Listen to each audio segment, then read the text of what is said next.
it's time to insulate the floor, and I'm going to use closed cell foam insulation. I like using it because it does two things. It's a great insulator. It's got an R factor of 5 per inch. We're putting in 4 inches for an R factor of 20, and because it's closed cell, it acts as a great vapor barrier or vapor retarder, because you'd have a lot of water vapor rising up through the soil trying to get into the shed and rust things. So you want to have a good vapor barrier. Now what I do is, we put in the little wood blocks, you remember those, and we've got those bad boys all in position. The next thing is to simply cut the insulation, and I use a table saw, to the width and make it nice and snug of whatever the space is between the floor joists. And then you just slide it into position. It's really pretty easy. Look at this.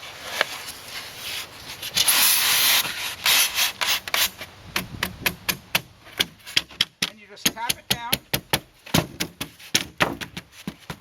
And there we are. It's resting on those little wood blocks. Now there's 2 other pieces of insulation that have to go in to finish off the job. In other words, right now, this piece of insulation, the top of this one, is about 2 1/8 inches below here. So we have to add in a piece of insulation here that we've already recut. And that's nice and snug. And then there's a gap underneath these 2x4 blocks. Remember, these blocks are going to capture that plywood so that the plywood's all even. And I cut this little piece to fit, and it just slides right underneath the 2x4 block. And now we're completely insulated. All you have to do is just do that, over the entire floor. Wash, rinse, repeat. Wash, rinse, repeat.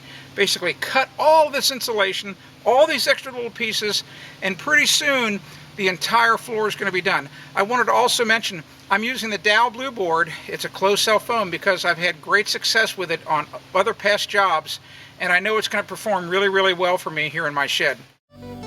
If you want to discover more home improvement tips, go to AsktheBuilder.com.